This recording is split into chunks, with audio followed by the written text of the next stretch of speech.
요한복음 3장 16절 말씀 드리겠습니다. 하나님이 세상을 이처럼 사랑하사 독생자를 주셨으니 이는 저를 믿는 자마다 멸망치 않고 영생을 얻게 하려 하심이니라. 하나님이 그 아들을 세상에 보내신 것은 세상을 심판하려 하심이 아니요 저로 말미암아 세상이 구원을 받게 하려 하십니다. 저를 믿는 자는 심판을 받지 아니하는 것이요 믿지 아니하는 자는 하나님의 독생자의 이름을 믿지 아니하므로 벌써 심판을 받은 것입니다. 지난 시간에 우리는 요한복음 3장 16절 말씀을 근거로 해서 하나님이 우리를 사랑하셨다는 말씀을 사랑이라는 단어에 정의를 내리면서 살펴보았습니다. 사랑이라는 단어가 갖는 집념, 그 의지, 이루고야만은 정렬에 대해서 생각하면서 하나님이 우리를 사랑하신 이상 우리는 그 소나기에서 빠져나갈 수 없고 구원을 얻을 수밖에 없고 독생자리에 가고야 말 것이라는 얘기를 했습니다. 오늘은 그 사랑의 크기를 살펴보는 것을 초점으로 해서 우리가 있는 자리와 우리가 받은 축복들에 대해서 다시 한번 상고해 보고자 합니다. 저는 우리를 사랑하셨다 그럽니다.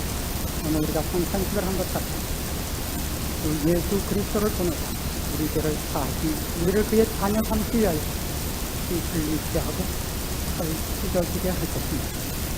그 사랑의 크기를 무엇으로 비교해도 우리가 그 크기가 얼마나 엄청난 것인가를 견주어 볼 만한 다른 경험이 없습니다. 독생자 예수 그리스도를 십자가에 못 박으시며 조롱받게 하시며 가시관을 씌우시며 흉터를 입히시며 채찍에 맞게 하시며 휘둘려 드디어 돌아가게 하셨다. 우리는 무엇과도 비교할 수 없는 하나님의 사랑의 크기를 실감하게 됩니다. 그 크기에 관해서는 성경에 좀 더 여러 가지 근거들이 있습니다만 대표적인 두 가지만 살펴보고자 합니다. 로마서 5장 6절부터 이런 말씀이 기록되어 있습니다.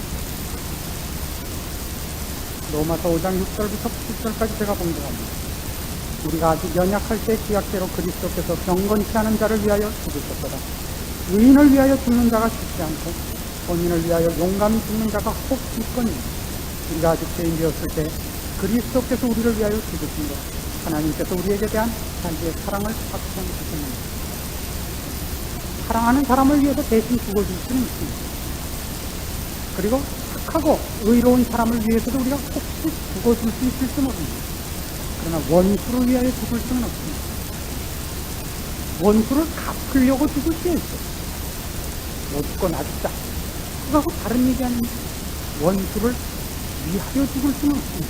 거기서 우리는 인간이 이해할 수 없는 깊은 신비와 부딪히고 측량할 수 없는 신적 사랑과 부딪히게 되는 겁니다. 그래서 얼마나 큰 것인지 도무지 감을 잡을 수가 없게 되는 겁니다. 이 사건에 대하여 예레미야 31장은 조금 다른 표현을 쓰고 있습니다. 구약성경 1102페이지를 한번 펴시기 바랍니다. 예레미야 31장 31절 말씀부터 33절까지 공독합니다. 나 여호와가 말하노라. 보라 날이 이르리니 내가 이스라엘 집과 유다 집에 새 언약을 세우리라. 나 여호와가 말하노라.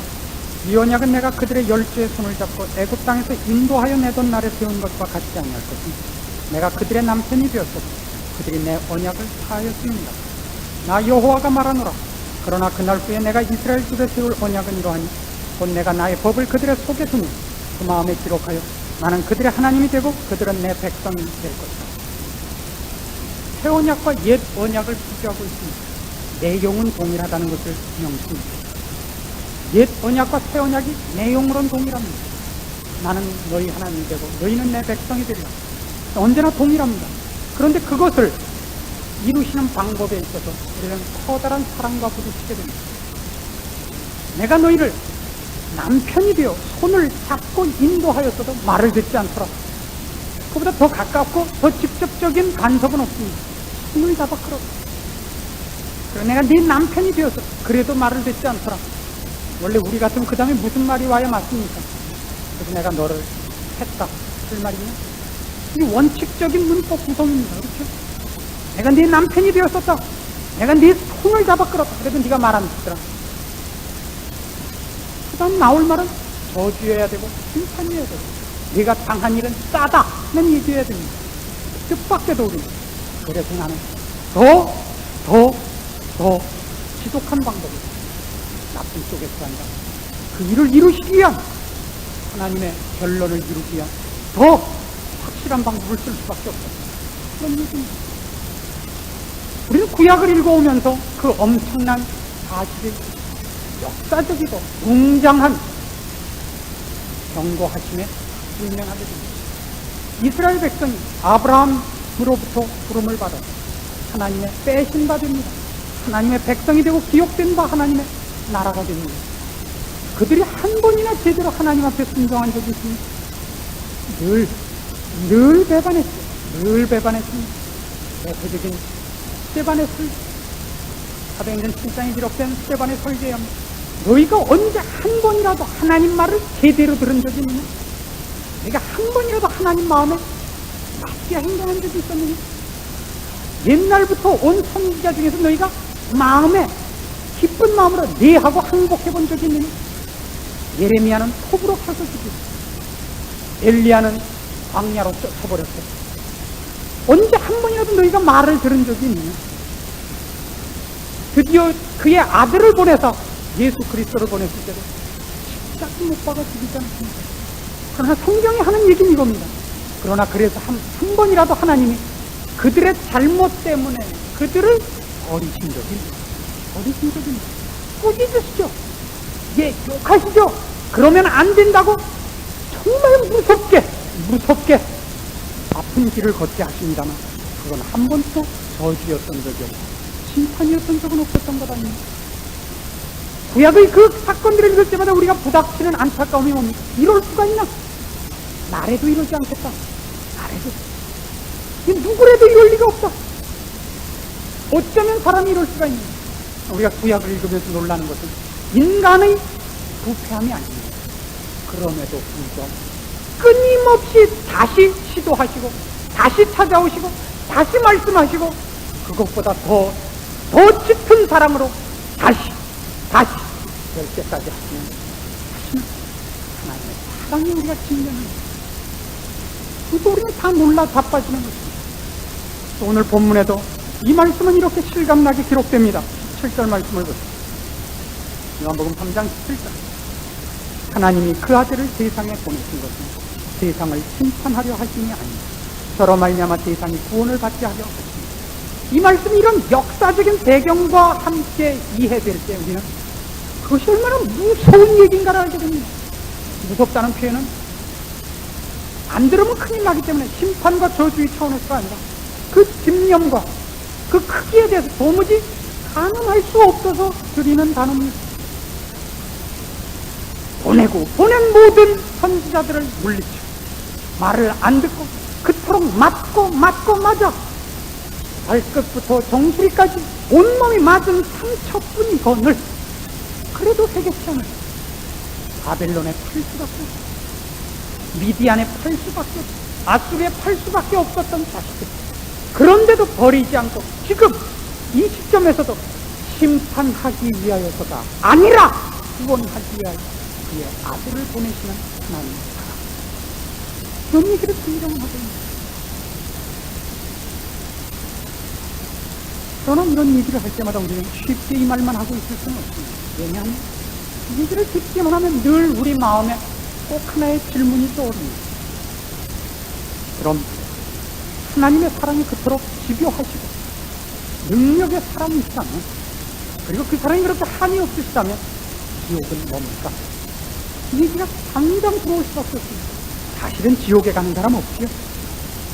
그냥 괜히 우리를 전부 천국에 가기 위해서 이렇게 꺼내놓은 것이죠, 하나님. 일단 하나만 해결하고 되죠. 그거 왜 물어보세요? 예수 믿어서 천국 간다는 거 왜 안 믿으면 지옥 간다는 걸로 왜 만족 못하시고 사실은 가는 사람 없지요를 왜 물어보세요? 사실이 그러면 지금부터 농땡이 부린다고 그런 거죠. 우리가 성경을 얘기하면서 가장 놀라는 것은 이겁니다. 성경의 얘기들이 그것을 설명하는 말로 역으로 이해하려고 그럴 때는 성립하지 않는다는 사실입니다. 이런 얘기를 합니다. 그리스도 안에 구원을 얻는 모든 사람들은 하나님이 택하신 자라는 얘기를 합니다.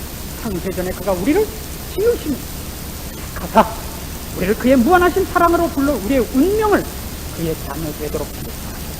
그래서 그 앞에서 도망갈 자 없고 실패될 자 없다 그럽니다. 꼭 이런 질문이 나옵니다. 그러면 지옥 가는 사람은 창세전에 지옥 가도록 지음을 받았습니까? 아닙니다. 그들은 왜 갑니까? 여기 오늘 있는 본문 18절 말씀에 의하면 저를 믿는 자는 심판을 받지 아니하는 것이요 믿지 아니하는 자는 하나님의 독생자 이름을 믿지 아니하므로 벌써 심판을 받은 것입니다. 믿지 않아도 갑니다. 그럼 이렇게 질문이 당연히 나오겠죠. 구원 얻는 사람은 하나님의 사랑이고 지옥 가는 건 자기 책임입니다. 왜 거꾸로는 안 붙이십니까? 여러분 거꾸로 붙이십시오. 지옥 가는 건 운명입니다. 우리가 구원 얻은 건 우리의 책임입니다. 그쪽이 좋으시면 그렇게 얘기해요. 아니 그렇게 무책임한 얘기를 할 수 있습니까? 그럼요, 할 수 있죠. 이게 목사와 교사의 차이입니다. 일반 학문을 가르치는 사람과 목사의 차이일 겁니다. 성경이 구원에 대해서 얘기할 때 예정과 사랑을 쓴다고 해서 그 반대에다가 사랑을 안 줬고 예정을 안 했다라고 붙이는 것은 신앙에 관해서는 전혀 모르실 때 쓰는 단어입니다. 성경 구원에 관한 얘기를 할 때만 하나님의 사랑과 예정을 씁니다. 그리고 심판받는 자들과 주를 믿지 못해 구원 얻지 못한 사람들을 설명할 때는 꼭 믿지 않았다고 얘기합니다. 이런 얘기와 같습니다. 우리 홍 목사님이 얼마나 빠른지 아십니까? 100m를 몇 초에 뛸 거라고 생각하십니까? 굉장히 빠르십니다. 지진이 나서 그렇죠. 굉장히 빨리 뛰십니다. 빠를 땐 뭐라 그러냐면 우리 홍 목사님은 팬텀기 같다 그럽니다. 팬텀기는 하얗게 안 생겼어요. 너무 치티하게 생겼어요. 빠르다고 설명할 때만 비행기라 그럽니다. 무겁다 그럴 땐 뭐라 하는지 아십니까? 우리 다 아는 돼지라 그럽니다. 꼭 그렇게 씁니다. 얼마나 쪘느냐? 돼지 같은 돼지와 팬텀기가 도대체 무슨 연관이 있습니까? 설명을 그렇게 하는 법입니다. 빠르다 그럴 때는 제트기다 그래요. 무겁다 그럴 때는 또 코끼리다 그럽니다. 똑똑하다 그럴 때는 박목사 닮았다 그럽니다. 늘 그렇게 쓰는 말이에요. 그걸 다른 곳으로 끌고 가시면 안 됩니다. 팬텀기가 뭐에 무거워요? 뜨는데 공기보다도 가벼운데 사람을 불태우고도 얼마나 가벼워요. 그러면 성경이 그가 하는 말들과 설명들을 어느 하나를 우리를 이해시키기 위하여 동원한 얘기라는 것을 잊지 않을 때 됩니다. 그래서 물론 여러분은 행복하시지 않을지도 모릅니다. 이건 제가 두 번째 좀 더 근본적인 질문을 던집니다. 우리가 성경에 있는 말씀들을 추적하다 보니까 하나님의 모순점이 발견되었습니다. 그는 분명히 아담 하와가 선악과를 따먹을 걸 알았을 것이다. 근데 왜 만들으셨는가? 그걸 인간의 책임으로 돌리는가? 누구 책임이라 그래야 맞습니까? 하나님 책임이라 그래야 맞죠. 말이야. 결국 거기서의 싸움입니다. 우리가 성경을 추적해 보다 보니까 죄를 만드신 이도 하나님일 수밖에 없고 사탄도 하나님이 허락해서 사탄이 됐을 것 아니냐? 사탄 되려고 할 때 그냥 빗싸움을 한 대 때렸으면 됐겠느냐? 그리고 하나님한테 무슨 약점이 있으니까 반란자가 일어났을 것 아니냐? 그럼 할 말이 없습니다. 그때 우리가 이런 얘기를 합니다. 그럼 그것이 사실이면 안 믿겠습니까? 굉장히 이상하게 근본적인 질문이 됩니다. 하나님에게 모순점과 하나님에게 분명히 약점이 발견되면 안 믿으실 겁니까? 어떻게 하시겠어요? 여기서 우리는 갑자기 놀라는 질문이 있습니다. 우리가 하나님을 이해해서 이 자리에 와 있습니까? 항복해서 와 있습니다. 우리는 항복해서 와 있는 사람들입니다. 우리가 성경을 배우고 성경에 대해서 얘기를 하려는 것은 근본적으로 그분의 말씀이시기 때문에 받는 겁니다. 거기에 정당성이 있어서 받지 않습니다. 내가 항복한 하나님의 말씀이기 때문에 받습니다. 얘기를 듣다 보니까 얘기가 엇갈리는 게 있어도 하나님이 하시는 얘기는 우리는 그냥 막무가내로 믿기로 항복한 사람들입니다. 저는 하나님의 팥으로 매주를 쓴다고 저는 믿습니다. 물론 매주 색깔이 좀 빨갛습니다. 그게 우리들입니다. 내 생각과 내 항복과 내 설명을 위해서 동원한 모든 증거들이 하나님에게 누를 끼치고 하나님에게 손해되는 것이 있으면 나는 무식하기로 하겠다. 이게 우리들의 근본 사상입니다. 아닙니까? 우리는 분위기가 어떤 분위기 속에서 사느냐면 지식불변대의 분위기 속에서 살고 있습니다. 과학 만능의 세상 속에 있습니다. 우리도 이것을 가능한 한 이론 정연하게 얘기를 하고 싶고 믿고 싶은 겁니다. 그러나 여기서 우리가 조심해야 할 단어는 이론 정연하게는 믿어지지가 않습니다. 이건 이해되는 것은 어쨌든 나와 동등하거나 이하의 내용일 때만 가능한 겁니다. 보재기로 물건을 쌀 때 그 물건보다 크지 않은 보재기로 어떻게 물건을 쌉니까? 하나님은 경배의 대상입니다. 항복의 대상이십니다.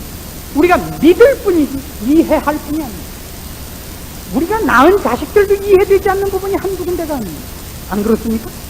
나는 똑똑한데 왜 우리 자식은 공부를 못하나? 우리 얼마나 많은 부모님들이 고민하고 있는 문제인지 몰라요. 우린 옛날에 100점만 맞았는데 거긴 뭐 50점 맞은 걸 요새 그 기억할 필요 없어요. 기억나는 게 다 100점짜리. 우리 자식들은 늘 틀려갖고 해요. 누굴 닮았나? 물을 나쁜 걸 먹어서 이런 걸 낳나? 고민하는 거예요. 우리 자식도 우리가 다 이해하지 못하는 것은 자식이라 할지라도 연령 차이가 난다 할지라도 거기에 우열이 없습니다. 같은 인간은 거의 대등하기 때문입니다.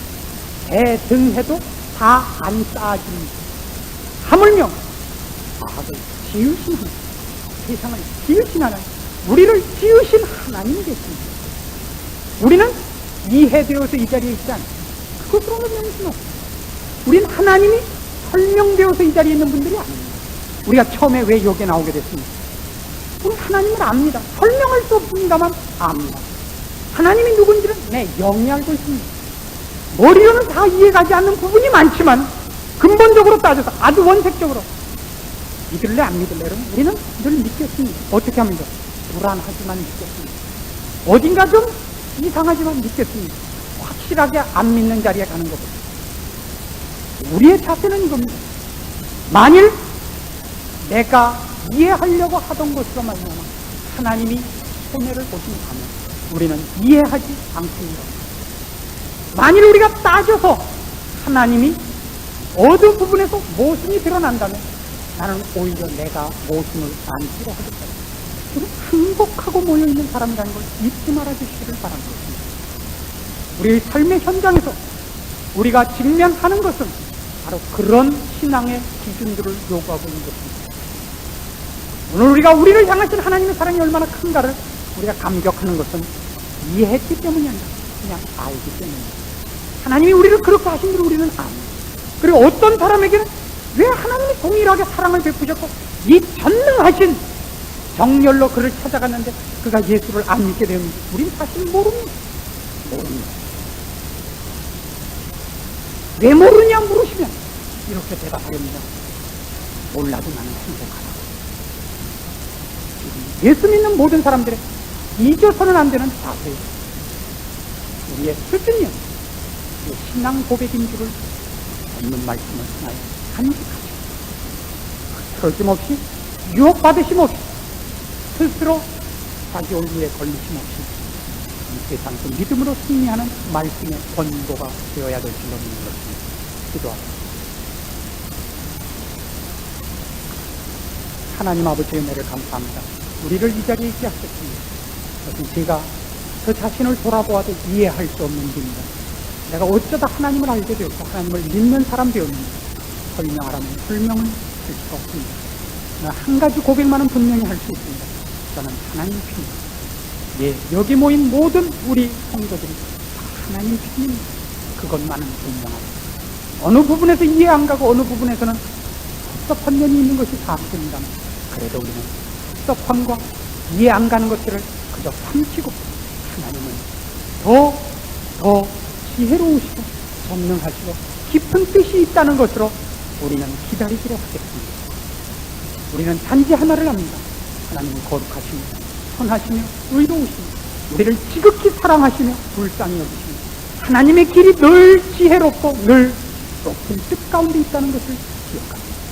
오늘도 우리는 주의 말씀을 따라 우리를 사랑하신 하나님을 아직도 주의 사랑을 모르는 사람들을 향하여 많이 가까워하며 우리에 있는 이 신앙 고백의 자리를 인하여 주를 찬양합니다. 이 신앙 고백을 잊지 말고 이 세상에서 승리하고 주를 얼굴과 얼굴로 대하는 날까지 승리하게 하시옵소서. 예수님의 이름으로 기도합니다.